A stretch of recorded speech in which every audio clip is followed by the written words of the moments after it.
Before we celebrate, everyone should know what we are actually celebrating. What is this now, Grace?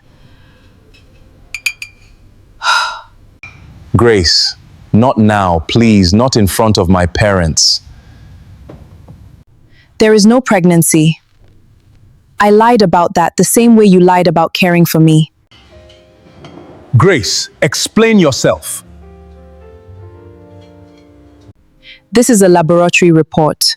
Whatever he has been feeding me every night for 2 months is not a health tonic. David, what is she saying about you?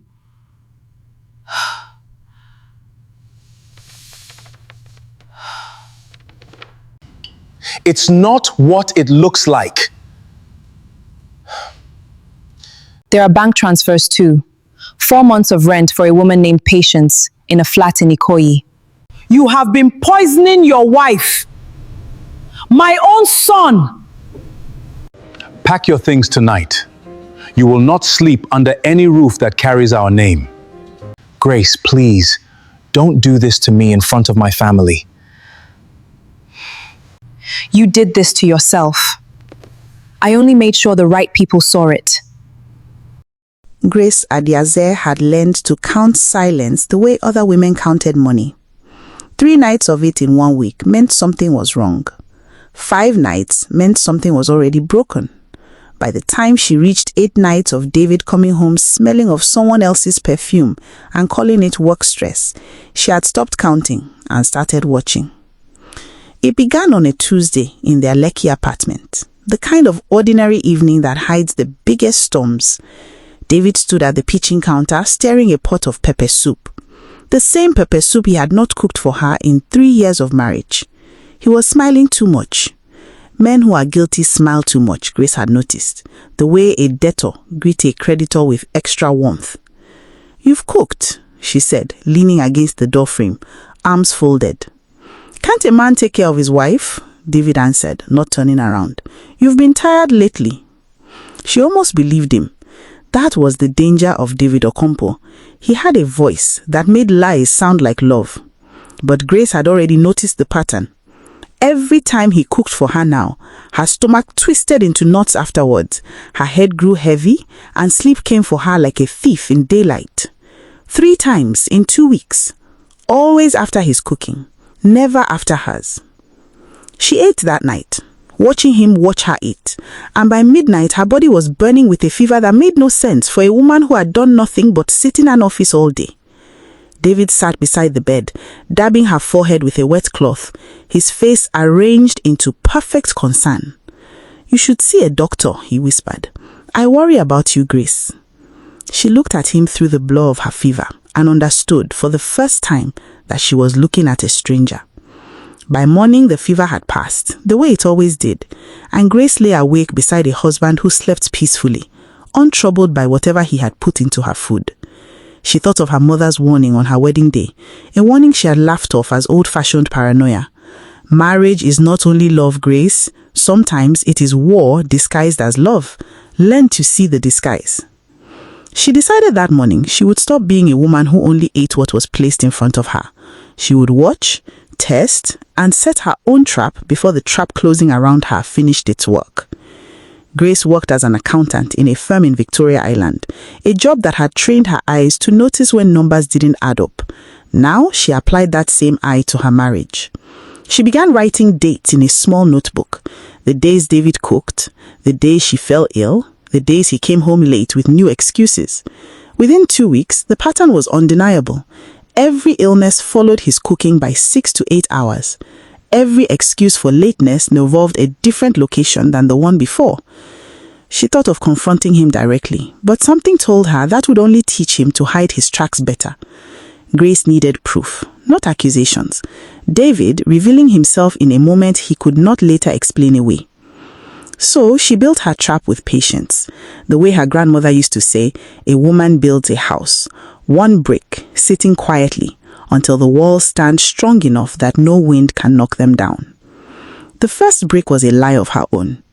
On a Sunday morning over breakfast, Grace touched her stomach gently and looked at David with eyes that she had rehearsed all night to make soft and hopeful.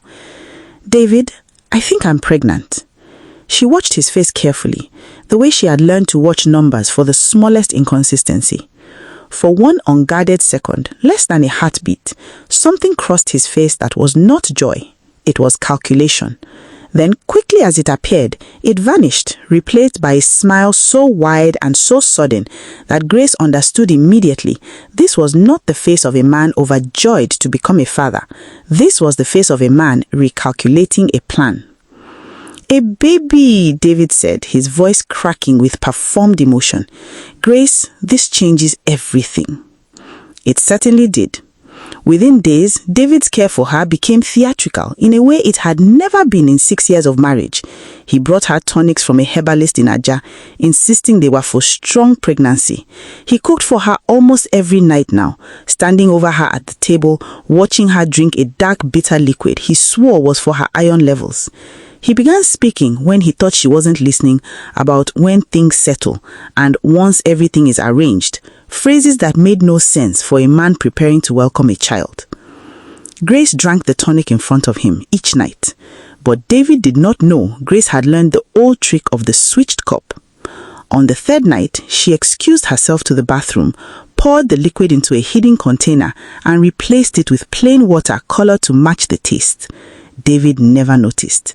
Men rarely notice anything once they believe they have already won. She took the sample to a family friend, Dr. Ifeoma, who worked at a private laboratory in Ikeja and had known Grace since secondary school. Dr. Ifeoma ran the test personally, telling no one, and called 3 days later, her voice tight with disbelief.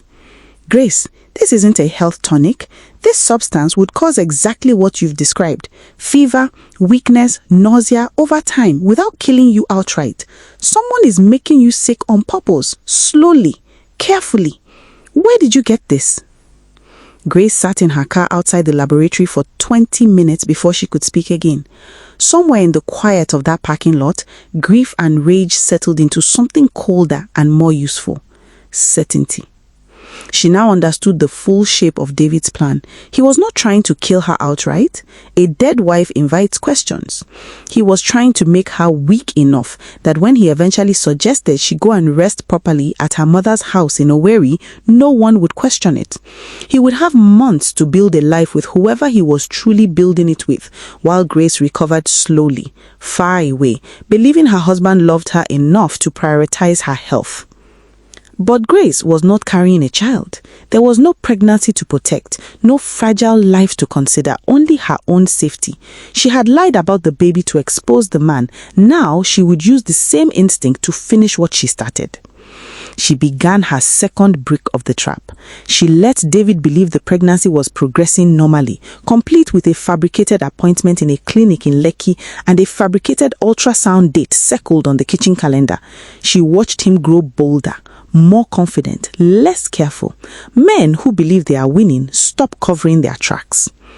It was during this period that Grace discovered the second half of David's plan.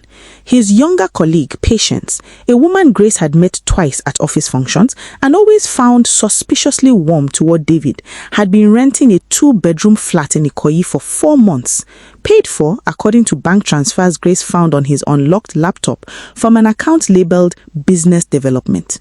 Grace had audited enough books to recognize a lie wearing an accountant's clothing. Grace did not confront him. Instead, she quietly photographed every transfer, every message thread she could access, every receipt from restaurants in Ikoyi that matched date David claimed to be working late. She built her case the way she built financial audits, methodically, without emotion, letting the evidence speak louder than any accusation she could make herself.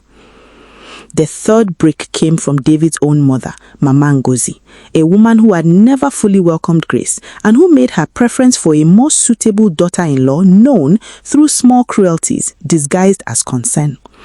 But Grace understood that Mama Ngozi's loyalty to David was loyalty to David, the provider, the son who sent money home, who built her a house in the village. If David's plan meant abandoning his responsibilities, that loyalty would not survive contact with the truth. So, when David announced with great excitement that he wanted to host a dinner to celebrate the pregnancy properly with his parents present, Grace agreed with a calm smile that hid 6 weeks of careful preparation. The evening arrived on a Saturday in late October, the Lekki apartment filled with the smell of jollof rice and the sound of Mama Ngozi's booming laughter as she settled into the good chair David always reserved for her. David's father, a quiet man who mostly nodded along to his wife's opinions, sat beside her. David moved around the room with the energy of a man performing happiness for an audience. "To my son and his wife," Mama Ngozi announced, raising her glass, "and to the child who will carry our name forward." "To the child," David echoed, his guys briefly meeting Grace's with something that looked almost like triumph. Grace raised her own glass, smiled, and set it down without drinking. Then she reached beneath her chair and placed a small folder on the table, her movements unhurried, deliberate, the way a lawyer places evidence before a jury that does not yet know a trial has begun. "Before we celebrate," Grace said, her voice steady in a way that made David's smile falter for the first time that evening, "I think everyone should know what we're actually celebrating." She opened the folder. Inside were 3 things: the laboratory report from Dr. Ifeoma, printed bank transfers to an account linked to Patience's flat in Ikoyi, and a single photograph of David leaving that flat 2 weeks earlier, time-stamped, taken by a private investigator Grace had hired the same week she switched the tonic cups. "There is no pregnancy," Grace said, watching the color drain from David's face. "I lied about that the same way you lied about caring for me. But there is a laboratory report confirming that whatever you've been feeding me every night for 2 months is not a health tonic. It is exactly the kind of thing a man gives a woman he wants weak, sick, and easy to send away, far enough that no one asks questions while he builds a life with someone else." Mama Ngozi's laughter died in her throat. David's father set down his glass slowly, his quiet eyes suddenly sharp. "David," Mama Ngozi said, her voice dropping into a register Grace had never heard from her. "What is she saying? What is this woman saying about you?" "It's not what it looks like," David started, but his voice cracked on the 3rd word and everyone at the table heard the crack. Grace slid the bank transfers across the table toward her mother-in-law. 4 months of rent for a flat in Ikoyi, paid from an account he told me was for business development. The woman living there is his colleague, Patience. I have the photographs to confirm what the transfers already prove. Mama Ngozi picked up the papers with trembling hands, her eyes moving across the numbers with the same disbelief Grace had felt in that laboratory parking lot weeks earlier. For a long moment, no one at the table spoke. Then Mama Ngozi looked up at her son, and Grace watched 6 years of blind maternal loyalty crumble into something closer to disgust. "You have been poisoning your wife," Mama Ngozi said slowly, as if testing whether the words could possibly be true even as she said them, "while sending my money, the money you tell me is business development, to keep another woman in Ikoyi, my son." "Mama, let me explain." "Explain what?" Mama Ngozi's voice rose now, filling the apartment.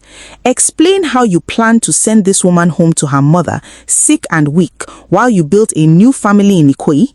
Explain how you thought I would not find out. I did not raise you to be a poisoner of women, David. I raised you to be a man." David's father stood without a word, walked to where his son sat frozen at the head of the table, and said only, "Pack your things tonight. You will not sleep in this house, in any house that carries our name, until you have made this right." It was the first time Grace had heard him speak more than a sentence all evening, and the weight of his quiet fury landed harder than his wife's shouting. David turned to Grace, his composure fully broken now, his eyes wet with something between fear and desperation. "Grace, please, we can fix this. I'll end it with patience. Please, don't do this to me in front of my family." "You did this to yourself," Grace said quietly, closing the folder with the same calm she had opened it. She did not raise her voice. She did not cry. She had done all her crying alone in a car outside a laboratory in Ikeja weeks before this dinner had even been planned. What she felt now, watching David's mother turn her back on him for the first time in his life, watching his father walk out of the room in silence rather than defend him, was not triumph exactly. It was the peculiar stillness of a woman who has finally stopped being afraid of the truth. The weeks that followed unraveled quickly. Word of the dinner reached the extended family within days. Mama Ngozi herself made sure of it, calling relatives in Enugu and Owerri to warn them what kind of man they had raised. David's employer began asking questions after Patient, terrified of her own exposure, resigned and disappeared from Lagos entirely. The flat in Ikoyi was abandoned within a month, its rent unpaid. Grace filed for divorce the following week, certain she had never once in 6 years of marriage needed David's permission to survive. She kept the Lekki apartment, bought originally with her own father's money, a fact that David had conveniently forgotten during the years he treated her as dependent on his goodwill. Colleagues who heard fragments of the story began treating her not with pity, but with quiet respect, the respect reserved for people who outmaneuver their own destruction. David spent the following year attempting reconciliation. Phone calls Grace did not answer, messages through mutual friends she ignored, and finally, on a rainy evening in September, an unannounced appearance at her door. Thinner than she remembered, his once confident posture folded into something small. "Grace, please. I've lost everything. My mother won't speak to me. My father is ashamed of me. I have no one." Grace stood in her doorway, looking at the man who once tried to make her sick enough to disappear quietly from her own life. She felt no satisfaction in his suffering, only a distant recognition that he was reaping exactly what he planted. "You had everyone, David. A wife who loved you, a family who was proud of you, a future you were building together. You chose to poison it, literally and otherwise, for a woman who left the moment things became difficult. I didn't take anything from you. I only stopped protecting you from what you built." She closed the door gently, without anger, and returned to the quiet of an apartment that finally, fully belonged only to her. Grace never remarried, not because she had given up on love, but because she had learned to recognize its disguises. She rose within 2 years to become a partner at her firm, mentoring younger women who came to her, describing marriages that had begun to feel like slow poison in one form or another. "Trust is a gift," she would tell them, "but watchfulness is a woman's inheritance. Never let anyone convince you that noticing the truth makes you the villain of your own story."